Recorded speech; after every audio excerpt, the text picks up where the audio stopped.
Bonjour à tous, aujourd'hui on retrouve Agathe Coé, mannequin chez Perfect Model, mais aussi première dauphine de Miss France 2023. Donc Agathe, est-ce que tu peux nous parler un petit peu de toi, te présenter Alors bonjour à tous, oui moi c'est Agathe Coé, j'ai 24 ans et à la base je suis infirmière diplômée d'État depuis 2020.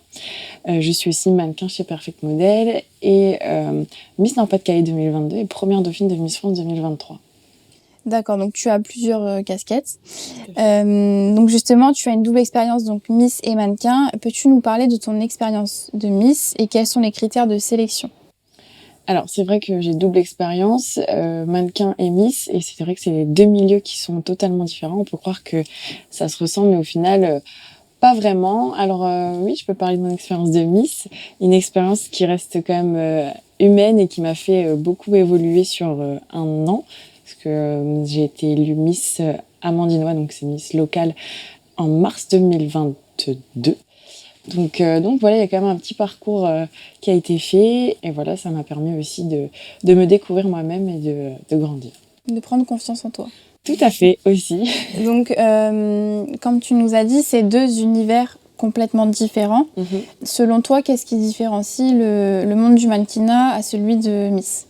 Alors, en fait, bon, c'est vrai qu'il y a quelques similitudes dans le sens où ça reste un milieu où on parle de beauté, entre guillemets, et où, oui, il y a des critères aussi dans ces deux milieux-là. Et par exemple, la taille, elle revient aussi chez les Miss et dans le mannequinat. Donc, on peut en parler aussi, ça a évolué quand même.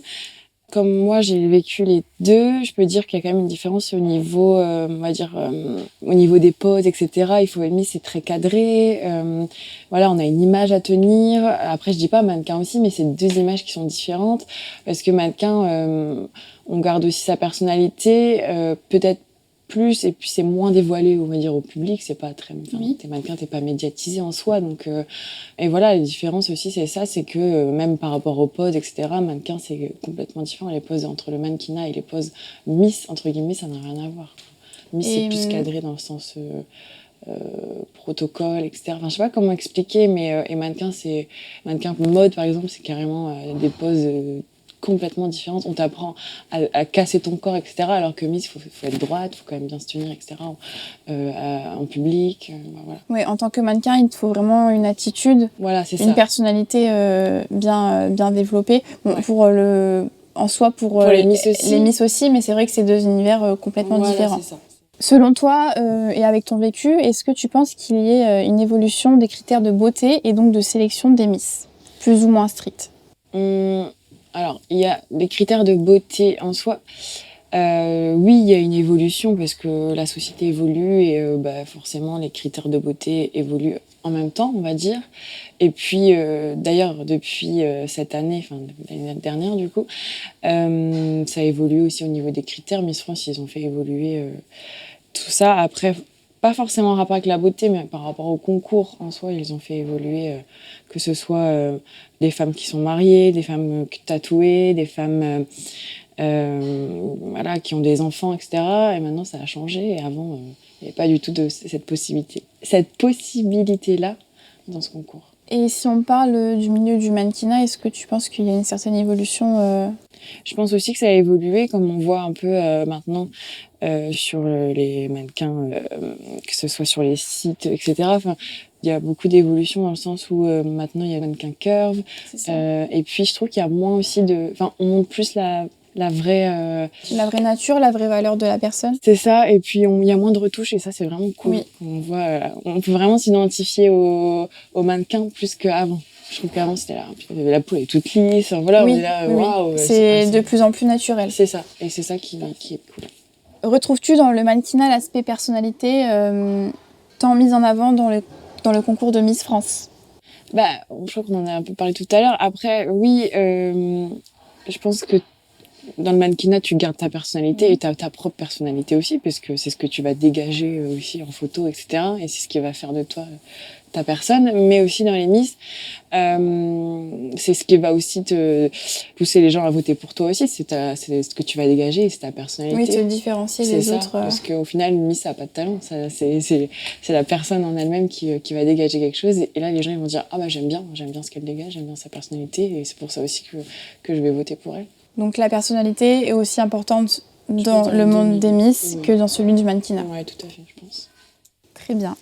Quelle est ta vision personnelle de la beauté et comment penses-tu qu'elle devrait être représentée dans le monde de la mode? Dure question. Ma vision personnelle de la beauté.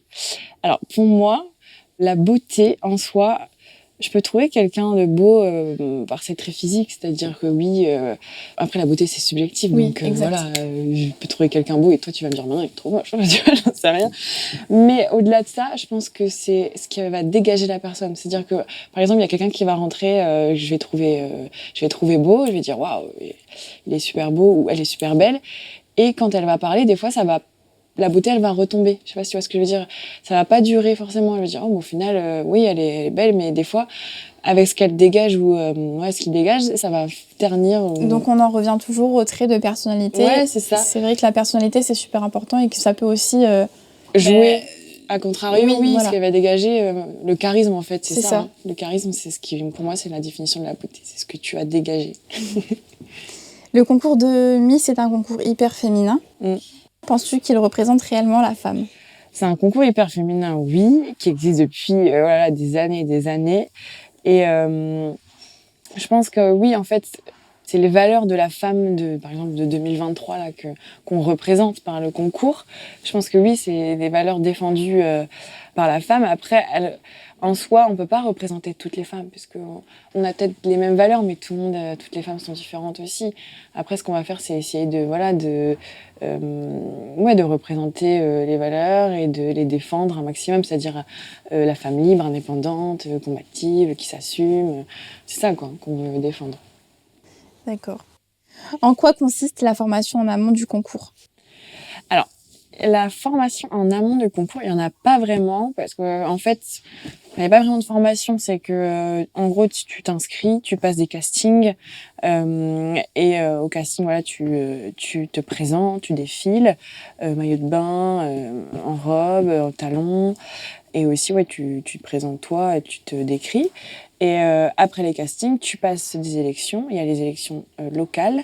Et après ça, c'est élection régionale. Et après, tu pars à Miss France. Donc, ça va super vite. En soi, il n'y a pas vraiment de formation, entre guillemets.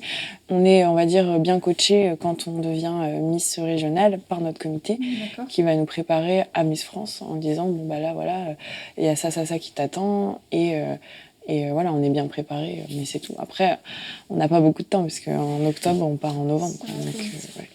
Et justement, dans le milieu du mannequinat, est-ce que vous avez une formation ou... Alors, oui. Dans le milieu du mannequinat, c'est différent puisqu'on doit passer...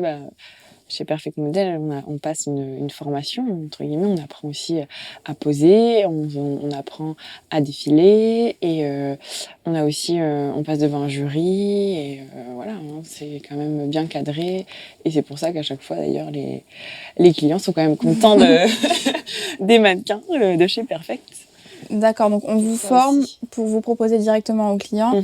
Donc on vous forme sur vos capacités en pose e-commerce, ouais, tout à fait. vos développements réseaux sociaux, Oui. votre posture, que ce soit avec des talons ou sans talons, votre marche, Ouais, tout ça. tout ça. Ok, très bien.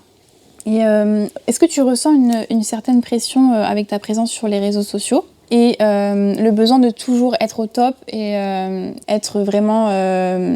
parfaite, si on peut dire ça. Est-ce que tu prônes plutôt le naturel ou... Alors, ce qui est compliqué en tant que Miss, c'est qu'on t'a appris à toujours être au top. C'est-à-dire que quand tu pars pendant l'aventure Miss France, pendant un mois, t'es maquillée, t'es brushingée. Non, mais tu dois toujours faire ton brushing, être au top, être bien habillée. Parce que tu te présentes, t'es filmée en fait tout le temps. Puis les gens te regardent tout le temps et donc forcément... C'est important aussi d'être belle, etc., puisque ça reste un concours de beauté. Donc ça, en fait, quand on te l'apprend, tu gardes cette image-là sur les réseaux sociaux, parce que c'est ce que les gens, ils te suivent aussi pour ça, ils te suivent parce que t'es Miss, et voilà, tous les followers que j'ai eus, c'est quand j'ai fait Miss France, en fait. Donc après, garder cette image-là, forcément, t'es obligé de la garder un petit peu. Mais moi, ce que j'aime bien aussi, c'est que oui, t'es Miss, mais t'es aussi... moi, je suis aussi Agathe, et du coup, sur les réseaux, je suis aussi Agathe et je me présente aussi comme telle. Donc oui, le naturel, je le prends aussi. Et des fois, je me mets démaquillée, je montre aussi mes défauts. Donc, et c'est important parce que les gens ont besoin aussi de s'identifier à ça. Parce que toujours être au top, ok, c'est bien. Mais après, t'as ta personnalité aussi. Et voilà. Oui, ça permet à ta communauté de se sentir un peu plus concernée et plus proche de toi, de se montrer au naturel, tout ça. Ouais. Écoute, Agathe, je te remercie pour cette interview et d'avoir répondu à toutes ces questions. Et on se retrouve très vite, à très bientôt. Merci Léa, avec plaisir. À très bientôt. N'hésitez pas à suivre Perfect Model officiel sur nos pages Instagram, Facebook et LinkedIn.